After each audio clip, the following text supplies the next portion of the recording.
It is gross and rainy outside, so what better reason to stay indoors and talk about one of my favorite subjects, which is books and writing. I love writing. We are going to talk a little bit about writing, but we are going to talk about how the fantasy books that I've read throughout my life have shaped the epic fantasy series that I'm planning on writing, and I have started to write. We're going to be doing this in two different parts. The first part, we're going to go through the books chronologically that I've read and kind of the different eras of books that I progressed through. And then after that, we're going to kind of take a bit more of a bird's eye view approach of how those books are affecting how I've plotted and how I plan to write this series. We're just going to dive right in. If I had to give you one book that kind of started everything for me, the love of fantasy, this is the one that comes to mind. It is Fairest by Gail Carson Levine. So this is the same author who did Ella Enchanted, and I am actually still so bummed out that this wasn't turned into a movie. Ella Enchanted, it's amazing, but this is as good, if not better, than Ella Enchanted. So this is a story about Azza, who has an amazing singing voice. Singing is a huge part of the culture in this kingdom. And Azza has not only an amazing voice, but she has the ability to throw her voice. So she can make her voice, singing or speaking, appear in the distance. So she can choose over there in the room, I'm going to have my voice kind of sound back to me. So when she visits the kingdom, I forget, she gets like coerced or convinced or makes a deal with, I think it's the queen. So she will sing for the queen because the queen comes from a different kingdom where her singing voice is not as good. So she needs to pretend like it is. So Azza kind of goes along with all of this because she doesn't really have the body type ideal in this time period. So she has a lot of insecurities in that way. But then also she falls in love with the prince and a lot of stuff go on. And I love this book so much. It is the first book that I ever sat down and read in one sitting. Like I could not help myself. I flew through this so fast. But I also have to back up a little bit because this isn't the first fantasy book I've read or fall in love with, though it's the one that sticks in my brain the most. Like every kid born in the 90s, Harry Potter was the first fantasy book I read. And I actually grew up reading this. Like my dad would read the books to me and my brother as they were coming out, and I would look over his shoulder and kind of follow along on the page with him as I was reading. And that's really how I got better at reading, was literally through Harry Potter. Though the series is obviously more than just a tool for learning how to read.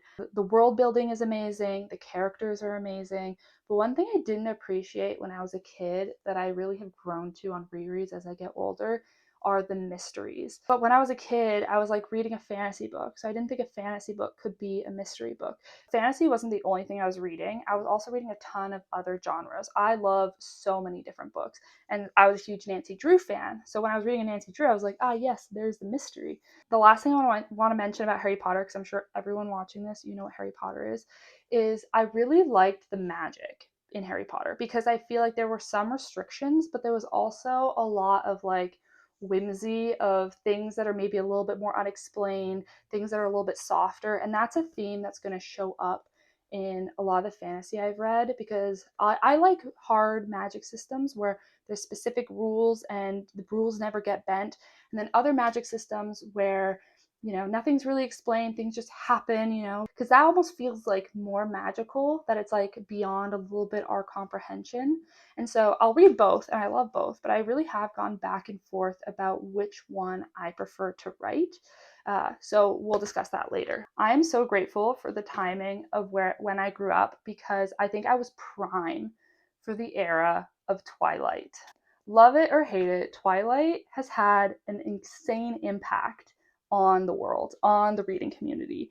And I was one of those millions of girls who picked it up and loved it and had to read all the other books like it. We have vampires, we have werewolves, we have angst, we have teenage girl. So while there's a lot of these books that I'm showing you that I would read again now, there's some like Twilight that I would rather leave as is and kind of preserve the good memories of them.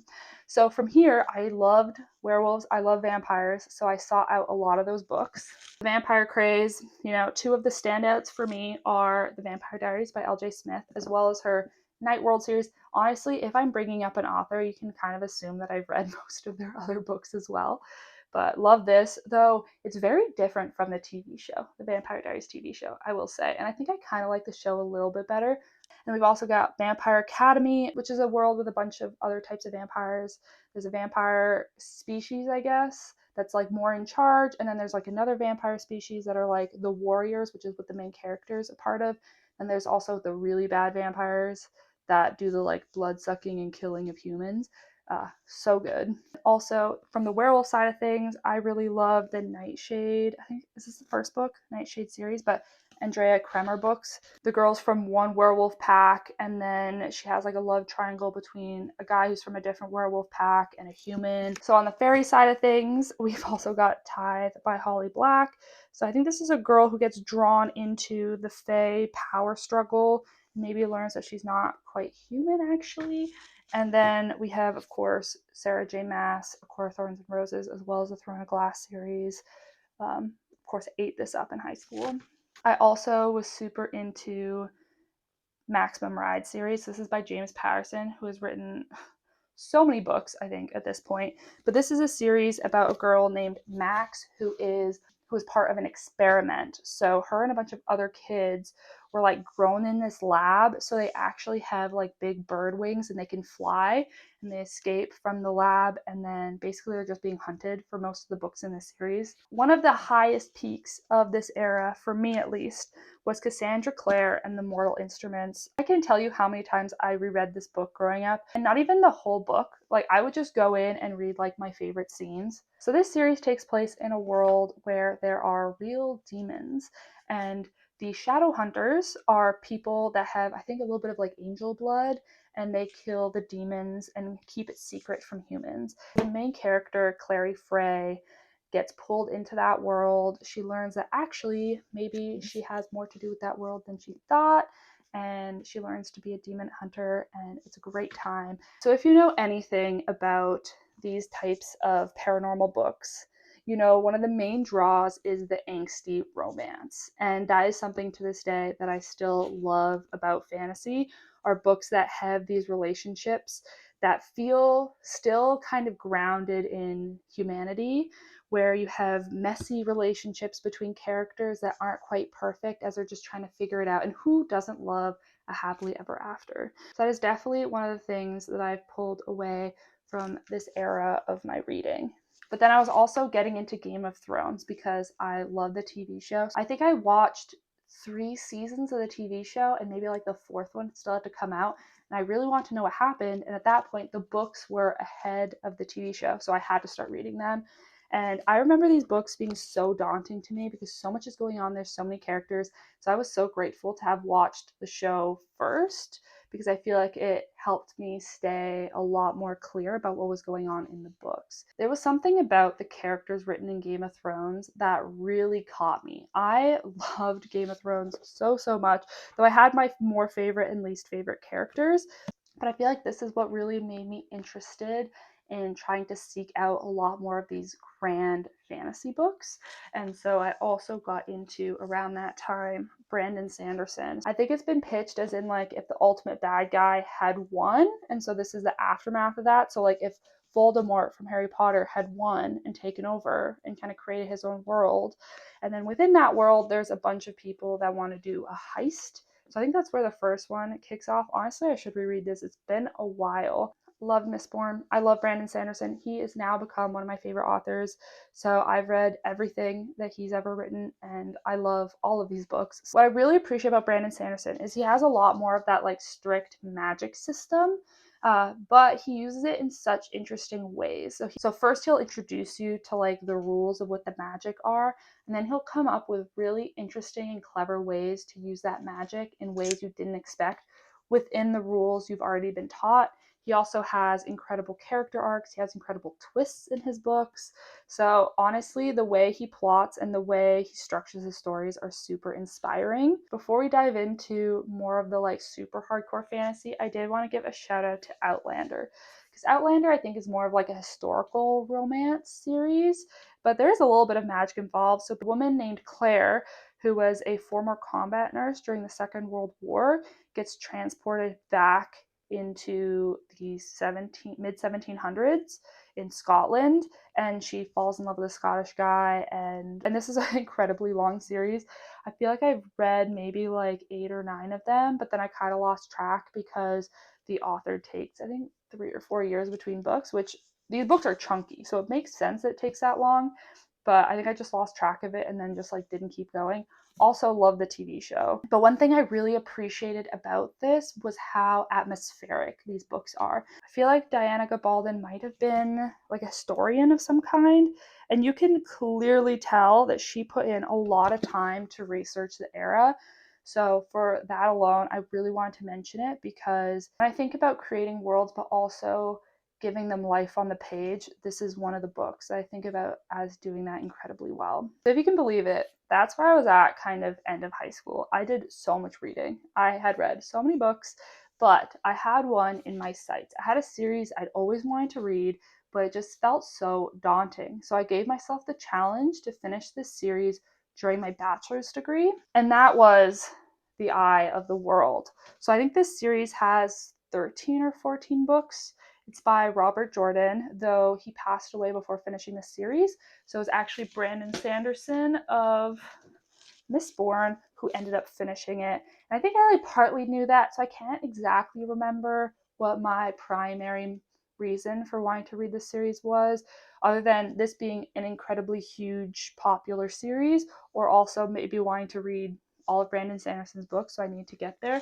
Whatever the reason was, I did fall in love with Robert Jordan's writing very quickly. So while I think Brandon Sanderson might be my favorite fantasy author, maybe an author of all time, The Eye of the World might very well be my favorite series of all time. Because this world, I can't even, so I don't even know where to start with this because this is a series with so many different characters. It kind of starts out with a farm boy, quickly gets roped into the wider politics of the world because it's prophesied, I think, that he is the one who's supposed to be taking down the like Dark Lord, the main bad guy. And it expands so quickly from this smaller world to just this like huge world with so many different cultures, so many different people. Like even in this series, we get hints of like other worlds kind of across the seas far away, and some of those characters come in, but you don't get to explore it all, unfortunately. I think about this series so much. There are some things about it that has informed things I don't want to do in my own writing, but also so many things that I do want to do. And we'll get to that later. But the magic in this one, again, I think is a little bit softer. Like it doesn't have as many of those like strict rules. And I think it pulls it off incredibly well. So I finished the Wheel of Time series by the end of my undergrad. And then I was on to my master's, and I thought, you know what? Let's do this again. Let's come up with another series I need to read. So during my master's, I read the Malazan books. And boy, these were a challenge. So the first one is called Gardens of the Moon by Steven Erikson. I think actually Steven Erikson is Canadian. I'm Canadian, so that's why I pay attention to these things. But this series, I think originally Steven Erikson was doing a D&D campaign with one of his friends, and that's how they created the world and a lot of the characters in the world. And then from there, I think both him and his friend wrote books centered in that world, I think. So there's like 9 books in this series. But one thing that Steven Erikson is known for is not writing his books in a way that make it easy to follow. He throws you in the deep end. He doesn't tell you what's going on. You have to figure it out from subtext, context clues. And I really enjoyed reading these books because it really made me think about how you could write without giving a lot of exposition. And I don't know if I'd ever make it quite as difficult as Steven Erikson, but it was just really interesting to see how hints and information could be dropped so subtly. But one of the things I appreciate the most about the Malazan series are the set pieces. The military set pieces in this series, like the way the last like couple hundred pages in each of these books play out, the way everything kind of ties together, I still think about some of the endings from these books. And because he made you earn the ending so much, right? Trying to figure out what's going on, how the characters relate to one another, what are these like grand, conflicts that are going on. I feel like it's such a reward to get to the end of one of these. And there's so much emotion. I've pulled a lot of inspiration as well from his magic system because There may be a hard magic system. I don't know, but you're not told what it is. So from the bits and pieces I've gathered, I love the like fluidity between man and God in this world. And by the end, like I don't want to know the details. Like I just want to follow along for the ride and get swept along. Maybe I'm only going to understand like 50% of what's going on, but that 50% is pretty amazing. This is what I spent 2 years of my life reading, was this series. In more recent years, because I spent the last 3-4 years doing my PhD, things have been a little bit looser. I've gone back and I've read like so many different genres. So I've kind of pulled out a few of the ones that I think have left the most of an impression and that I think are important when we discuss how these books are going to influence my writing of my series. And so the one I want to highlight the most is The Expanse by James S.A. Corey, which I think is a pen name for two people that write this series together. And yes, I acknowledge that this is sci-fi, but I feel like it has that same charm and does all the things that fantasy wants to do, right?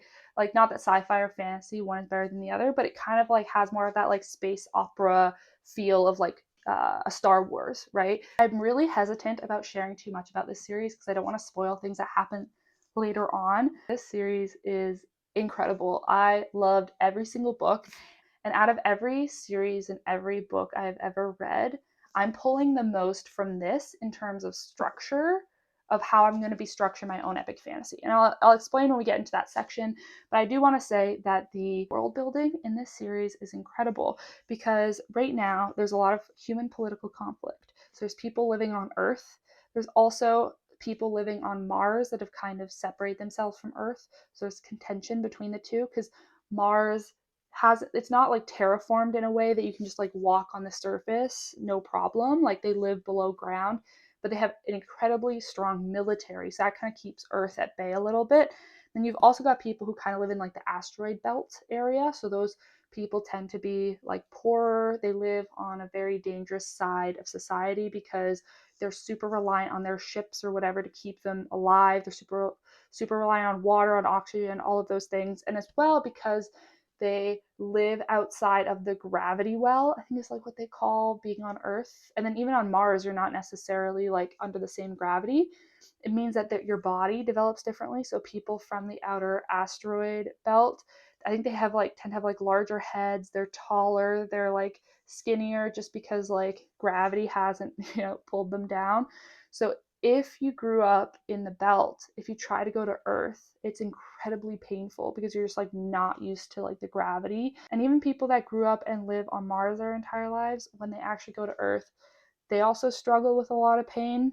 The leaps that the authors make in terms of what the world would actually look like, if we were to expand to space, feel super real. And then the resulting conflicts, political conflicts that happen between different groups because of that also feel supernatural.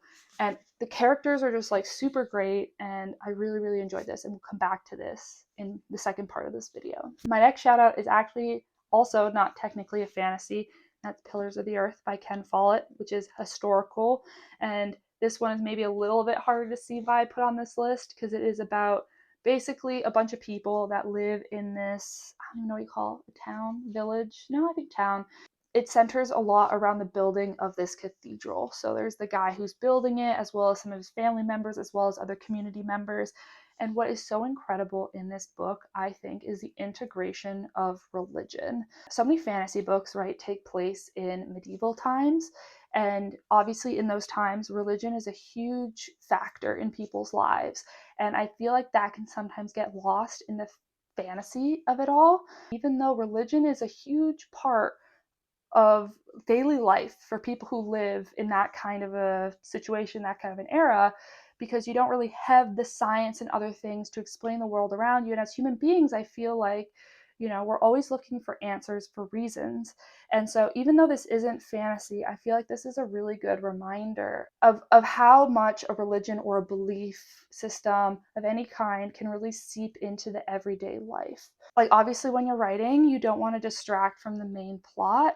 But honestly, if there's going to be a religion in the world, that religion should have an impact on the plot and vice versa. And it should be a lot more integrated. So this has made me really think a lot more about how much religion plays a role in my story, for good and for bad as well. So The last thing I wanted to bring up was a book series that has become incredibly popular in the last little while as romantasy has surged in popularity, and that is Fourth Wing. I am on the bandwagon just like everyone else. I love this series. It is so reminiscent of the books I used to love, and I love how unabashedly tropey it is. It has all of the tropes that we know and love, and it is not afraid to use them. Also, what I really appreciate about this series is how fast paced it is. Like, I almost feel like I'm watching a TV show because we just fly through different events so quickly. And so many fantasy books that I read, I feel like they have this more like slow, languid pace as we're slowly figuring out the world and the characters and moving through it. But this one just hurtling forward the entire time. And because I've had a lot of experience trying to write thrillers, so trying to write these faster paced books, I really appreciate having read this because it makes me feel more confident in trying to write a faster paced book than a lot of what I've been reading, even in the epic fantasy genre, as well as bringing back my love for angsty romances. Okay, are you still with me? We have gone through so many books, and now we finally get to talk about how those books are now impacting how I'm going to be writing my own. I'm bringing this guy back out to start because I want to talk about the structure of my book. There are 9 books in this series, and they're structured as 3 separate trilogies. And I really like that format because it allows you to kind of wrap up a bunch of loose ends before then entering a new conflict and doing another little trilogy. Because I found that one of the issues that I've had with some of these longer, more sprawling series is that so many threads get opened up, but rarely are they closed or like closed fast enough. So by the time you get to the last book, there's suddenly so many things that have to get resolved, and it doesn't feel like there's enough time to do that. So by doing this, you can take a 9-book series and really make sure that you're creating these smaller chunks. Like, there are these big overarching ideas that go all the way through, but you're really making sure that there are these stepping points of like, oh, see all of these things we were working on, now you don't have to think about a third of them anymore. They're done. We're good. And we're moving on to the next. Having these smaller trilogies, it really makes sure that the pace is moving along, that each book is moving us towards a specific goal. And so, as well with Brandon Sanderson, this is a trilogy as well. And there are subsequent trilogies kind of in this larger series of this Mistborn. But each trilogy is like different characters, whereas these are the same. But Brandon Sanderson has also written the Stormlight Archive, which is a huge fantasy series. I think he's planning 10 books for that series, but he's writing them as 2 5-book arcs. So even Brandon Sanderson's kind of taking this approach of like solving some things within a larger series, kind of doing multiple arcs, if that makes sense. My plan is honestly at this point to kind of copy The Expanse. I have the first 6 books, the ideas for them of what I want to do as like 2 trilogies. And then at first I wanted to just kind of have one final 7th book, but I've also been playing around with expanding it and doing a final trilogy. So we'll see what happens at the end. But for now, I'm really looking at this first book that I'm writing, as the first book of a trilogy, and making sure that I'm setting things up that I'm then going to be tying up at the end of the 3rd book. A lot of things also with theme, not only just character arcs. So I'm taking the multiple trilogies from this series, but also the point of view concept. So in a lot of our big, expansive fantasy series, I'm talking Game of Thrones, I'm talking Wheel of Time, they have so many characters because as the series progresses, I think the first Eye of the World, the first Wheel of Time book, I think it only has 3 or 4 characters point of view that you read from. But as you go on, like I think online you can see like the last book has dozens, I think, of like point of view characters. But The Expanse keeps it really succinct. So in every book, there are 3 characters that get a point of view arc. And so I think Jim Holden, the main character, he gets a point of view across all 9 books. But the other 2 slots are always open depending on which book it is. So it's a little bit disappointing to go to another book and be like, dang, we're not going to read from this person again. But then a couple books later, maybe they do have a point of view again. And so I really enjoyed that for the sense of making sure that the characters that are being explore, the characters who get that point of view, are the ones that are going to progress the story the best. Because sometimes it can feel in some fantasy books where, in the subsequent book, the author doesn't really know what to do with a specific character, so they get a point of view, but then their chapters just feel a little lackluster because they don't have as interesting of an arc as someone else does. And I really don't want that to happen in my series, so I'm going to be really cutthroat, I think, and keep it to 3, maybe 4, but hopefully just 3 point of views for the entire series. So I have one main character who is going to be present as a point of view the entire way, but actually the first point of view that I've written out for the first book that I've written, unfortunately, she will not be showing up, at least for this first trilogy again. She'll kind of be in the background, but someone else in kind of her lane of like people that she interacts with will be taking over in book 2. So it's a little bit sad, but I do have plans for her to come back later in the series. By having multiple different characters and expanding the amount of point of view characters in every book, it again just puts so much pressure on that last book because you're tying up all these loose ends and you're also tying up so many different character arcs. So my hope is that for my series, by the time I get to the last book, we're dealing with a lot less strings to tie up, and we're also dealing with a lot less characters to tie up. Though there will be B plots for a lot of the characters where they might not be a point of view, but they're still lingering in the background of other characters' points of view. So that's kind of the structure of it all. We're doing mini trilogies and we're doing very restrictive amounts of point of view characters. But now the trappings, the things that are going on it, are a lot more, I feel like it's like a lot more looser. It's not quite as structured. I am pulling from a lot of different stories here. So next I want to talk about bad guys. So in a lot of these really long series, there is one entity, one character who's this overarching villain that we're fighting against. And yes, I do have one planned in my book, but I also appreciate having other antagonists and other entities, because it's not really true in the real world that you kind of have this one negative entity that you're fighting, but there's so many other smaller conflicts along the way. So for example, like in Game of Thrones, right, we have the White Walkers, which are the more kind of supernatural element, these creatures in the north beyond the wall that are slowly awakening and then coming down and fighting the people of Westeros.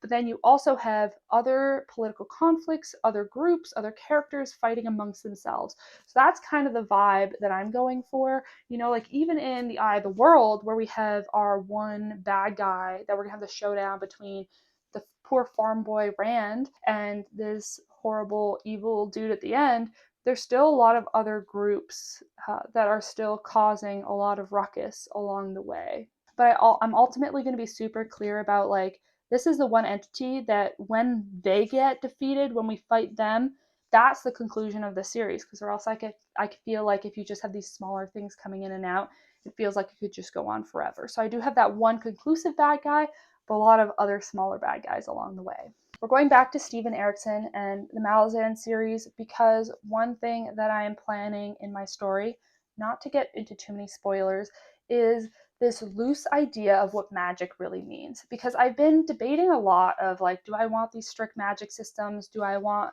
these softer magic systems? Because I come from a scientific background, where everything has answers, everything is explained. But as much as I love, especially Brandon Sanderson, who can pull off, here's a strict magic system, but I can still surprise you. I think that's super interesting. And so I'm hoping in some ways I can do that and have like some explained magic that then I can play around with. I really like the idea of unexplained magic.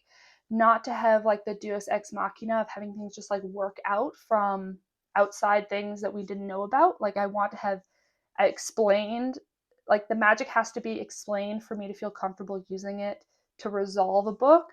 But I do like this idea of like magic being something we don't fully understand, that gods can become men and men can become gods. So that's something that I'm really interested in pulling from the Malazan series, as well as if I can even pull off like 20% of the awesomeness that Steven Erikson can get across in one of his finales, I'm going to be so happy. When I think about doing these like huge battle sequences in my own books, I'm thinking about Steven Erikson. I'm going to have to probably reread some of them just to get an idea. Because again, if you like any kind of like military fantasy and you haven't read Malazan, you need to get on it. Yeah, it's tough to get into, but it is so 100% worth it.